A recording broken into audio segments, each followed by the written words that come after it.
Assalamualaikum warahmatullahi wabarakatuh. Salam damai, salam buah Islamiyah.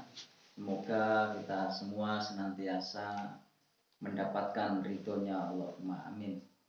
Oke, kali ini saya akan mencoba uh, menerangkan uh, tawasul dan istighosah dengan orang yang telah meninggal dunia.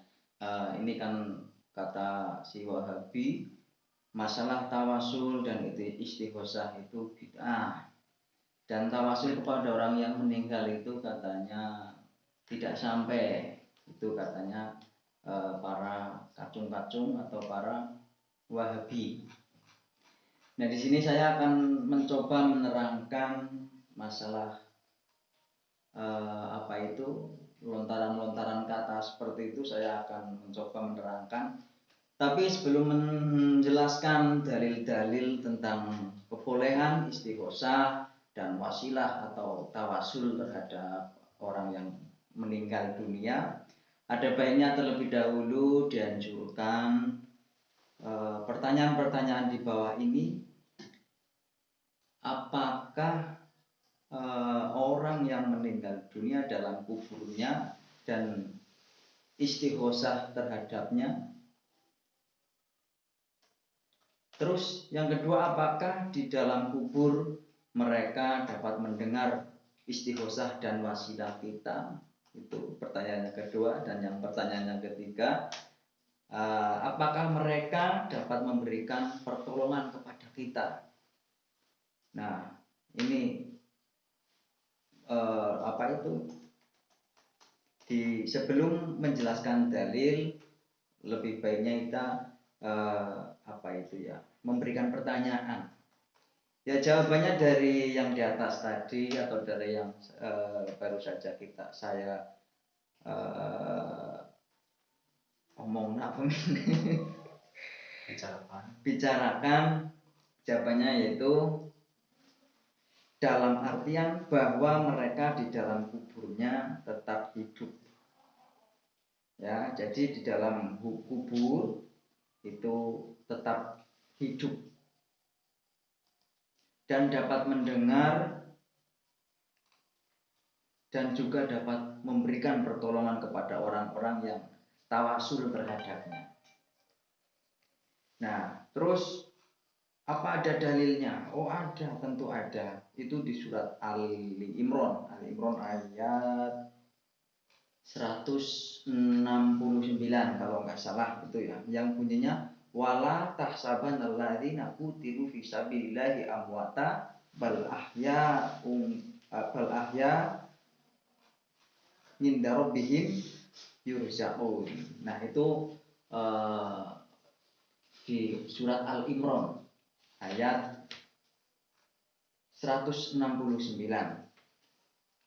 yang artinya janganlah kamu mengira bahwa orang-orang yang gugur di jalan Allah itu mati, akan tetapi mereka itu hidup di sisi Tuhannya dengan mendapat rizki. Quran surat Ali Imran. Nah, jadi arti daripada ayat tersebut menjelaskan bahwa orang yang mati atau orang yang meninggal di jalan Allah, dalam kurung itu berarti yang meninggal di jalan Allah seperti halnya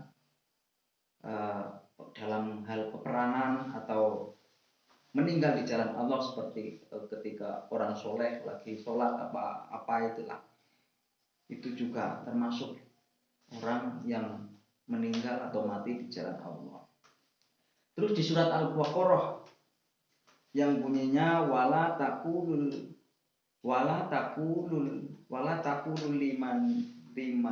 liman yuqtalu fi sabilillahi amwata bal ahya'u walakin la yashurun. Ya, saya pertegas lagi, saya ulangi lagi ya.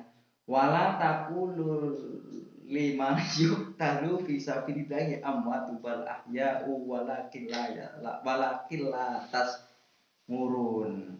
Yang artinya jangan kalian mengatakan terhadap orang-orang yang mati di jalan Allah sebagian telah mati. tetapi mereka tetap hidup, hanya saja kalian tidak merasakan. Quran surat Al-Baqarah. Nah, itu kalau nggak salah ayatnya 154. Jadi kira-kira sebelum pembahasannya lanjut, kira-kira dibolehkan apa tidak bertawasul, beristighosah kepada orang yang meninggal? Kira-kira penonton kira-kira boleh nggak? Tebak aja dulu, diangan-angan dulu di dalam hati aja, kira-kira boleh nggak?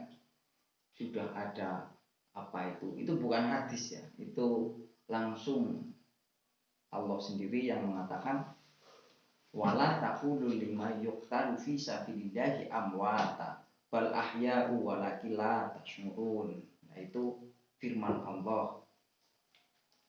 Nah, kedua ayat yang saya sampaikan tadi menunjukkan atas tetap hidupnya orang yang meninggal dunia di jalan Allah. Istilah meninggal dunia jalan Allah itu mengandung makna yang umum, yang meliputi mati syahid, ya, mati syahid, terus atau dalam peperangan, ya, mati syahid. Selain di dalam peperangan juga mati syahid banyak lah. Yang namanya mati syahid itu bukan hanya dalam peperangan seperti ngebom itu sebetulnya kalau ngebom seperti itu tidak dibolehkan. Itu tidak ada tuntunannya, kata Ustadz Sukino. Itu nggak ada tuntunannya gitu. Itu Ustadz Sukino. Nah, yang namanya mati di jalan Allah itu banyak. Saya contohkan. Ketika kamu lagi sujud, lagi sholat, itu kok tiba-tiba mati, tiba-tiba meninggal, itu namanya juga mati di jalan Allah. Mati dalam rangka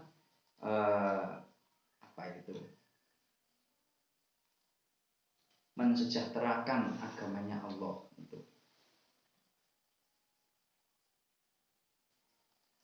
Juga di samping Quran juga ada hadis yang berbunyi, "Man Abi Hurairah radhiyallahu anhu anna Rasulullah sallallahu alaihi wasallam qala ma min ahdis liman alayya idza darallahu alayya wa rohi hatta araddu salam." Yang artinya dari Abu Hurairah, sesungguhnya Rasulullah SAW bersabda, tidak seorang pun memberikan salam kepadaku kecuali Allah mengembalikan ruhku kepadaku hingga aku membalas salamnya. Hadis Abu Daud dan Ahmad. Nah, terus ada pendapat para sebagian ulama tentang tawasul dan istighosah. Satu ya, Syekh Muhammad bin Abdul Wahab, pendiri gerakan Wahabi. Ini yang mengatakan bahwa gerakan Wahabi itu sendiri.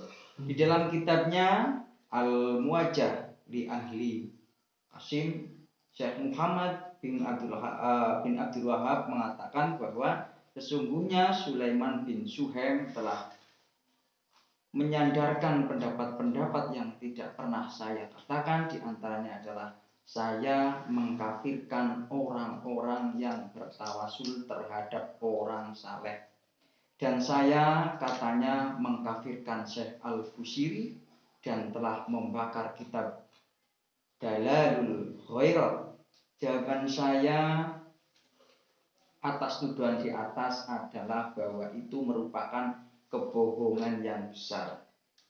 Nah, itu mengaku sendiri Syekh Muhammad bin Abdul Wahab, siapa tadi? Pendiri Wahabi itu sudah mengatakan katanya pendiri Wahabi, katanya Wahabi itu mengkafirkan orang yang tawasul, orang yang Maulid Nabi sampai mengatakan katanya sampai mengatakan Syekh Al-Bushiri yang mengarang Syekh Al-Bushiri itu mengarang apa, Min?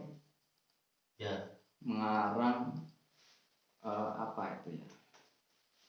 Ujian kepada Nabi. Syekh Muhammad bin Abdul Wahab itu mengatakan tidak, itu fitnah katanya dia. Itu bohong besar. Syekh Muhammad bin Abdul Wahab pernah ditanya pendapatnya tentang masalah sholat istisqa. Sholat istisqa itu sholat apa? Sholat meminta hujan. Dia menjawab bahwa di dalam sholat istisqa tidak ada masalah diselangi dalam tawasul kepada orang-orang soleh. Nah, itulah pendapat Syekh Muhammad bin Abdul Wahab tentang kebolehan tawasul. Jadi pendiri gerakan Wahabi itu juga membolehkan kita untuk bertawasul, kita untuk meminta pertolongan kepada orang yang sudah meninggal. Dalam artian yang sudah meninggal itu tetap pada Allah Subhanahu wa taala, cuma itu sebagai lantaran karena itu orang soleh. Ya mungkin hanya seperti itu dulu awal pembahasan kita. Jangan lupa like, komen, dan subscribe agar bisa mengikuti channel ini. Akhirnya, assalamualaikum warahmatullahi wabarakatuh.